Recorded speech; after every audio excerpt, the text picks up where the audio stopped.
Either you loved it or you hated it. It was just one of those games. And if you ask me, it really wasn't all that bad, and I'll explain why. Right off the bat here, we're presented with a view of Spiral Mountain, home to the famous, legendary, and awesome Banjo-Kazooie. Banjo's the bear and Kazooie's the bird. Well, this bear and bird represents kind of part of my childhood. I used to play these games growing up and I loved every second of it. I've probably invested hundreds of hours, and this was back then before I knew how to read, so I never really knew what was going on. All I knew is that there was an evil witch named Gruntilda, and that the bear and bird had to protect their home by stopping her. That's pretty much it. Well, one day they defeated Gruntilda in battle. She fell down to her death. She was resurrected again, and then now she's back as a skeleton. After they beat her again and lopped off her head, her skeleton body nowhere to be found, they managed to just become fat. That's pretty much it. Their adventure was over, and they're kind of has-been heroes at this point. Or are they? The evil witch Gruntilda is back again for the third time. And this time, she's just as head as before.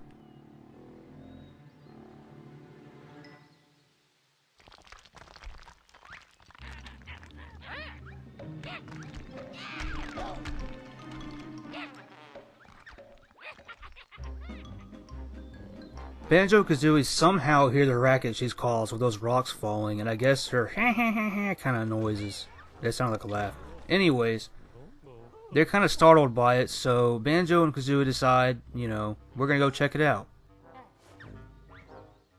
So for the first time in about 8 years, almost 10 years, well, according to the game at least, we're given control of our bear and bird once again. But this time they're overweight, right?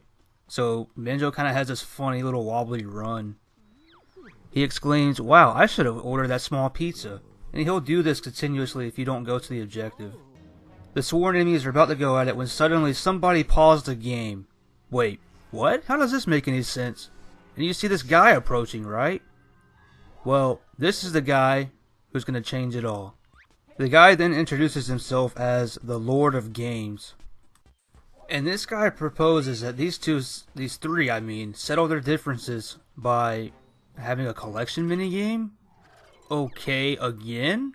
For the third time? Alright, I'm down. Except this time it's kind of not fair. Grunty her head is able to bounce, and she bounces rather quickly compared to Banjo-Kazooie's overweight selves.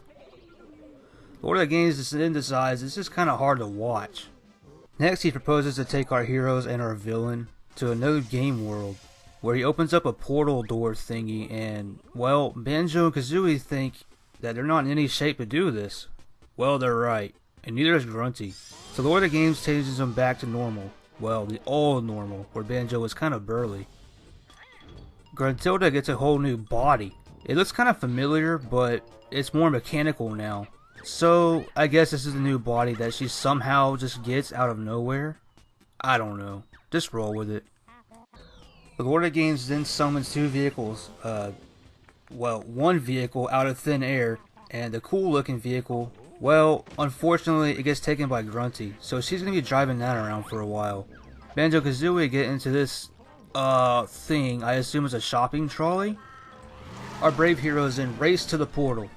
Well, slowly, because for some reason Banjo doesn't know how to drive this damn thing, even though it's just a shopping trolley, which, yeah, in a real world sense, I don't know how that makes sense. So they head towards the portal, and out come the other side. Immediately, they get in some trouble. Well, by trouble, they say already broke the damn trolley. Wow, that was fast. I'm not even going to point out how these guys are dressed. So what is this place, you might be wondering? Well, this is Showdown Town. This is a pretty big map, actually. It's pretty detailed. They have all kinds of stuff to look at, even like the giant arcade machine that's Log's fortress. As you can see here, they have notes from the previous games that are used as a currency. After you finish the dumbass tutorial, you're free to roam around the Showdown Town in only the trolley. For some reason, you can't use custom vehicles in this place. But there's a lot to look at, though. I guess I understand, because they wanted to limit the gameplay. Okay, maybe I don't understand. Around Showdown Town are these boxes that you saw before. Probably in the cutscenes. Well, you're going to have to pick up these boxes and they give you parts. They're pretty important. Always try to grab them when you can. After driving around the mountain and going up to Log's fortress, he'll give you a game globe.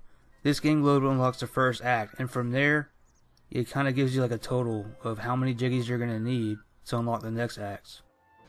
At this point, you don't really have a choice of what to do. Just proceed onwards to the objective. The first actual level is called, well, it looks pretty atmospheric, but is it going to tell us? Okay, fine. Nutty Acres. Took that long to tell us. Anyways, it's going to go ahead and introduce all the cast of the characters that you're going to see throughout the game. Pretty much the same people. Well, it is the same people. Some characters appear in some worlds, some don't. But it all depends on the act that you're on. These characters are going to give you challenges. And you have to do these challenges for jiggies or trophies. Or notes, but you don't really want to go for notes. You always want to go for the trophies, right? The very first challenge you have to do involves you racing against the clock.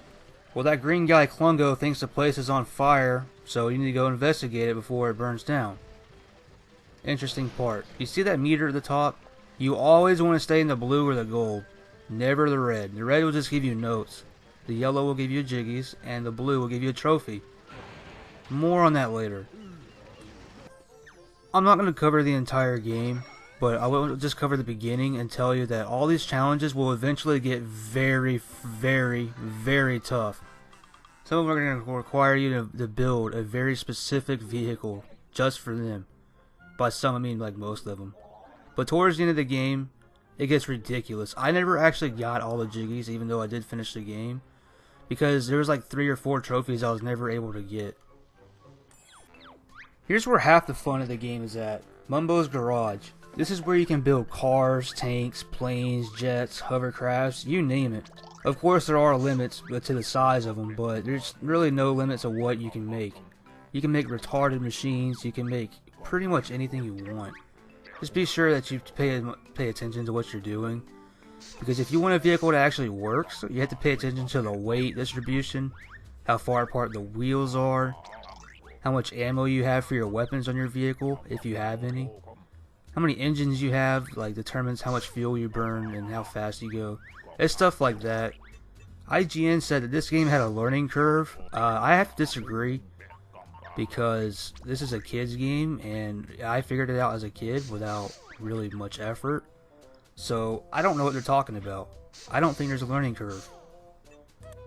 Once you've built your vehicle, you can either choose to paint it, you can take it to the testo track, which I'll explain here in a minute. You can save the blueprints and share them with your friends. You can do a lot. This game's pretty flexible when it comes to its construction of the vehicles, which is probably one of its strongest points. Well, it needs to be, because this is, well, a vehicle game. Gone are the days of the 3D collectathon, as they call it. Well, the first 2 Banjo games were brilliant. This one was brilliant, but in its own way. I can't exactly say why everybody hates it. I guess because it's not the same. But I liked it. I really enjoyed my time playing it. I played it a lot back when I was in maybe like, I don't know, like 5th grade. So it beats me. Overall, the game isn't that bad. I'd give it like an 8 out of 10, if anything. That's just my personal preference, my personal review. I know this review is really bad. I'm just going to call it an overview. But I mostly just wanted to look back at this game and talk about it a little bit because I spent so long playing it, there's no way I couldn't do it. This is the very first time I'm actually trying something like this on YouTube, so I hope it wasn't all that bad. I just discussed the beginning, the vehicles and all that stuff and the construction, but I haven't talked about the graphics. They're very vivid and very detailed, all the textures look nice, but there are some areas where the textures kind of like fall flat, I guess, if that makes any sense. Wait, that sounds like a pun.